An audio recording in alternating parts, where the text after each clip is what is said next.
जय हिंद साथियों। Exam 24/7 classes में मैं विकास आपका एक बार फिर स्वागत करता हूं।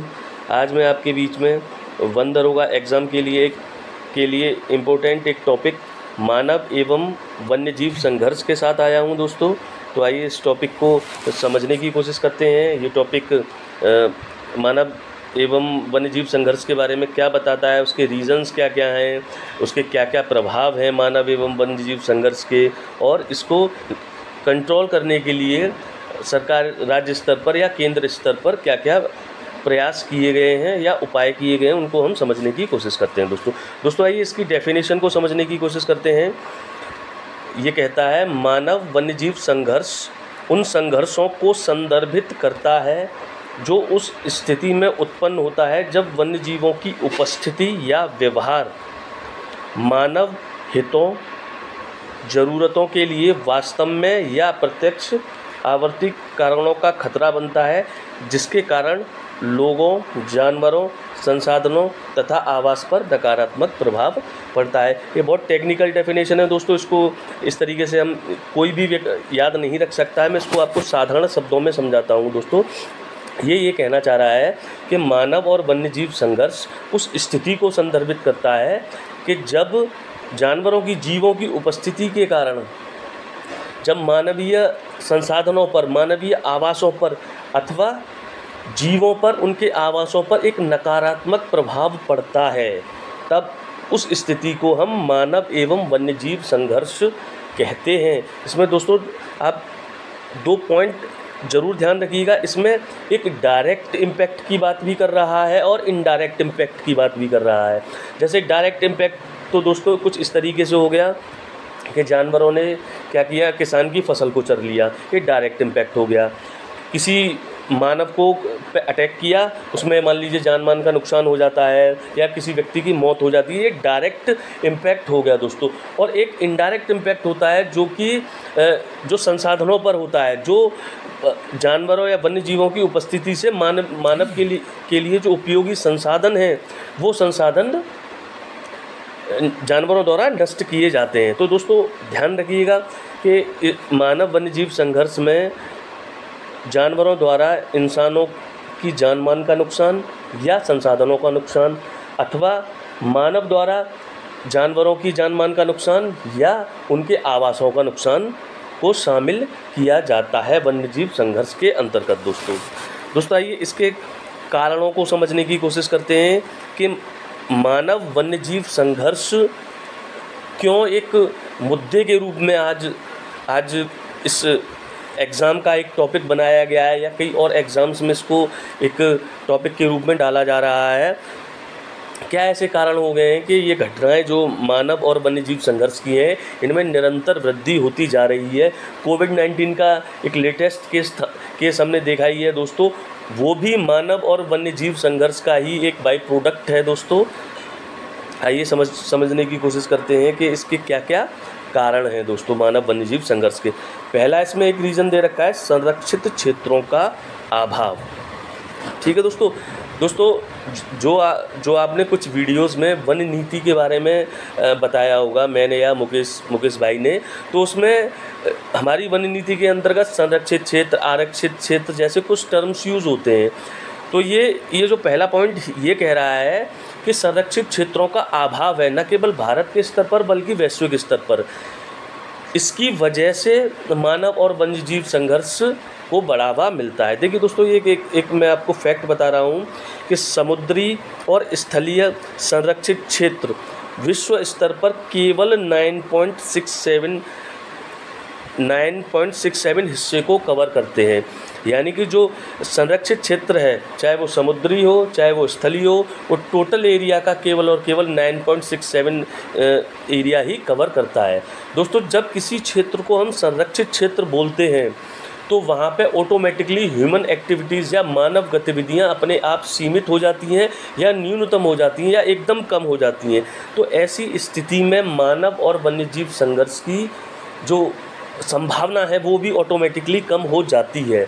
जबकि ये पॉइंट कह रहा है कि चूँकि वैश्विक स्तर पर या भारत में ही संरक्षित क्षेत्रों का अभाव है, तो निश्चित रूप से इसका ये प्रभाव हो रहा है कि मानव और वन्यजीव संघर्ष बढ़ता जा रहा है, न केवल भारत के स्तर पर बल्कि वैश्विक स्तर पर भी। देखिए दोस्तों, एक दूसरा ही इसमें एक फैक्ट ये दे रखा है कि वर्तमान में भारत में 35% जो टाइगर रेंज हैं वो संरक्षित क्षेत्र से बाहर है, यानी कि केवल और केवल जो टाइगर रेंज का 65% एरिया है वो संरक्षित क्षेत्र के अंतर्गत आ रहा है और बचा हुआ हिस्सा संरक्षित क्षेत्र के बाहर है। और इसी हिस्से में मानव और पशु संघर्ष या टाइगर और इंसानों के साथ डिजास्टर की संभावनाएं ज़्यादा बनी रहती हैं और यहीं पर ऐसी घटनाएं हमें ज़्यादा देखने को मिल रही हैं दोस्तों। दूसरा पॉइंट दोस्तों देखते हैं। दूसरा पॉइंट इसमें कह रहा है कि वन्य जीव जनित संक्रमण, और इसके एग्जाम्पल दिए हैं कोविड-19, बर्ड फ्लू, एक और आप स्वाइन फ्लू ले सकते हैं या कोई और एग्जाम्पल आप उठा सकते हैं। यानी कि इसमें ऐसे रोगों की बात की जा रही है जो जीवों द्वारा इंसानों में ट्रांसफ़र किए जाते हैं या फैलाए जाते हैं, जिनको हम जूनोटिक डिजीज़ के नाम से भी जानते हैं दोस्तों। जैसे जैसे ग्लोबल लेवल पर या भारत के स्तर पर जो नॉन वेज की टेंडेंसी या नॉन वेज खाने वालों की संख्या बढ़ती जा रही है, वैसे वैसे मानव और इंसानों के बीच का जो संघर्ष है वो भी बढ़ रहा है, ठीक है। और इसी के कारण क्या होता है कि जो जूनोटिक डिजीज़ हैं वो उनकी जो नंबर्स ऑफ जूनोटिक डिजीज़ हैं या वो बढ़ती जा रही हैं। उसके कई एग्जाम्पल आपके सामने हैं, जैसे कोविड-19 लेटेस्ट एग्जाम्पल है। बर्ड फ्लू के भी कई केसेस आते जाते रहते हैं दोस्तों, और स्वाइन फ्लू का भी मसला चल रहा है दिल्ली एनसीआर रीजन में। तो ये दोस्तों, ये वन्य जीव जो संघर्ष है उसी का ही एक परिणाम भी है और कारण भी है दोस्तों, ठीक है दोस्तों। आइए दोस्तों आगे देखते हैं। तीसरा इसमें दोस्तों पॉइंट दे रखा है शहरीकरण या अर्बनाइजेशन। देखिए, भारत में जो शहरी क्षेत्र है उसका निरंतर विस्तार हो रहा है। 2011 की जनगणना के अनुसार भारत में 31.3% शहरी क्षेत्र था। अब जो जनगणना होगी उसमें निश्चित रूप से भारत में शहरी क्षेत्र का प्रतिशत और बढ़ेगा। शहरी क्षेत्र के विस्तार का मतलब ये है कि अब शहर गाँव की तरफ बढ़ रहे हैं, यानी कि जो पहले ग्रामीण क्षेत्र था धीमे धीमे अब वो अर्बन एरिया या शहरी क्षेत्र बनता जा रहा है। अब जब शहरी क्षेत्रों का एक्सपेंशन हो रहा है दोस्तों, तो वहाँ पर निश्चित रूप से वन भूमि को विभिन्न कार्यों के लिए गैर वन भूमि उद्देश्यों में परिवर्तित किया जा रहा है। जैसे इंडस्ट्री लगानी है आपको, जैसे शहरी क्षेत्रों में जो जनसंख्या माइग्रेट करके आ रही है उसको आपको आवास देना है, तो या उसकी खाद्य ज़रूरतों को आपको पूरा करना है, तो निश्चित रूप से वहाँ की जो वन भूमि है उसके वन स्वरूप को नष्ट किया जा रहा है और उसको गैर वन उद्देश्यों में या उसके इतर उद्देश्यों में उसको परिवर्तित किया जा रहा है। और ये स्थिति वन्य जीव और मानव संघर्ष को बढ़ा रही है, क्योंकि वनों का सीधा काटना निश्चित रूप से जो वन्य जीव हैं उनके आवासों का विनाश कर रहा है। और ऐसी स्थिति में वन्य जीव शहरी क्षेत्रों या जो मानवीय आबादी वाले क्षेत्र हैं वहाँ प्रवेश कर रहे हैं और वन्य जीव संघर्ष की घटनाओं को बढ़ा रहे हैं दोस्तों। इसमें नेक्स्ट पॉइंट है बढ़ती मानव जनसंख्या। ये पॉइंट और शहरीकरण का पॉइंट एक दूसरे से काफ़ी मिलते जुलते हैं दोस्तों। जैसे हमारी जनसंख्या बढ़ रही है, वैश्विक स्तर पर भी जनसंख्या बढ़ रही है और भारत में भी जनसंख्या बढ़ रही है। अनुमान है कि वर्तमान समय में भारत की जनसंख्या वो 140 करोड़ के आसपास होगी। इसके डाटा अभी जनगणना शुरू होने वाली है, वो उसके डाटा कुछ दिनों बाद हमें मिल जाएंगे दोस्तों। जैसे जैसे जनसंख्या बढ़ रही है वैसे वैसे लोगों की खाद्य ज़रूरतें, पीने के पानी की ज़रूरतें, औद्योग और कई सारे औद्योगिक उत्पाद की ज़रूरतें ये बढ़ती जा रही हैं। इसी कारण जो वन भूमि है उसको निरंतर गैर वनभूमि में परिवर्तित किया जा रहा है और ये फिर मानव और वन्य जीवों के संघर्ष को बढ़ावा दे रहा है। इसी में एक और पॉइंट है दोस्तों, परिवहन नेटवर्क, ट्रांसपोर्टेशन सुविधाएं लगातार भारत में बढ़ाई जा रही हैं, चाहे वो रेलवे हो, चाहे बेहतरीन एक्सप्रेसवेज हो, हाईवेज हो। इनके निर्माण में भी वन भूमि का विनाश किया जाता है या वनों का विनाश किया जाता है। परिणाम स्वरूप जीव जंतुओं के आवासों का विनाश होता है और मानव और वन्य जीवों के संघर्ष की स्थिति को बल मिलता है या उनकी संख्याओं में वृद्धि होती है। दोस्तों कई आपने उदाहरण देखे होंगे कि साउथ इंडिया में आप देखते हैं जो टाइगर कॉरिडोर एरिया है, वहाँ पर ट्रेन से कई बार एलिफेंट कॉरिडोर एरिया है, वहाँ पर ट्रेन से कई हाथियों की मौत हो जा रही है। ऐसे ही आप अपने नॉर्दर्न इंडिया में देखते होंगे तो कई जानवर, गायें हैं, वो कई घटनाएं हैं जहाँ पर ट्रेन से गायें कट रही हैं या बसों से एक्सीडेंट हो रहा है गायों का। तो ये जो जैसे जैसे एक्सपेंशन हो रहा है ट्रांसपोर्टेशन नेटवर्क का, वैसे वैसे भी मानव और पशु संघर्ष को या वन्य जीव संघर्ष को बढ़ावा मिल रहा है। दोस्तों आइए अब ये देखते हैं कि ये जो मानव और वन्य जीव संघर्ष है ये किस तरीके से प्रभावित कर रहा है, मानव को किस तरीके से प्रभावित कर रहा है। दोस्तों इसमें पहला पॉइंट दे रखा है कि इस संघर्ष से जैव विविधता का ह्रास हुआ है। देखिए दोस्तों, जैव विविधता वाले चैप्टर में मैंने आपको बताया था कि कोई भी इकोसिस्टम, उसकी जितनी ज़्यादा जैव विविधता होगी वो उतना ही ज़्यादा सस्टेनेबल होगा, सतत होगा और मानवीय ज़रूरतों को पूरा करने की क्षमता उसमें तुलनात्मक रूप से ज़्यादा होगी। लेकिन इस मानव और वन्यजीव संघर्ष ने जैव विविधता का ह्रास किया है निरंतर, और उसके कई उदाहरण हैं। जैसे कि शिकार के लिए अपनी मानवीय ज़रूरतों को पूरा करने के लिए हम जानवरों का शिकार करते हैं। जैसे कि हाथी का शिकार उसके दांतों के लिए होता है, क्योंकि उसका इस्तेमाल कई आभूषणों को बनाने में, कई दवाइयों को बनाने में इस्तेमाल किया और वो काफ़ी महंगा बिकता है। जानवरों की खाल दोस्तों जानवरों की खाल भी मानवीय उपयोग में आती है और कई ऐसे जीव हैं जिनकी तस्करी की जा रही है।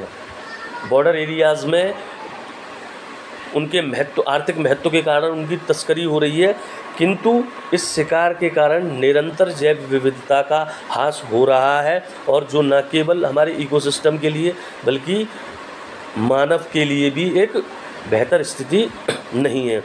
स्थानीय समुदायों पर प्रभाव देखते हैं दोस्तों। देखिए, ये मैं आपको बता चुका हूँ कि जो फसलों की हानि हो रही है निरंतर, कई आपने उत्तर प्रदेश में तो हमारे में वर्तमान समय में एक बहुत बड़ी चुनौती है आवारा पशुओं की, कि किसानों को रात भर जागना पड़ रहा है अपने फसलों की रक्षा करने के लिए। तो ये एक आर्थिक नुकसान भी है दोस्तों। और दूसरा इसमें पॉइंट है कि पशुओं के हमलों में लोगों की जान जा रही है। ठीक है, कई ऐसे उदाहरण हैं हमारे यूपी में। और तीसरा पॉइंट है इसमें आजीविका के अवसरों में कमी हो रही है।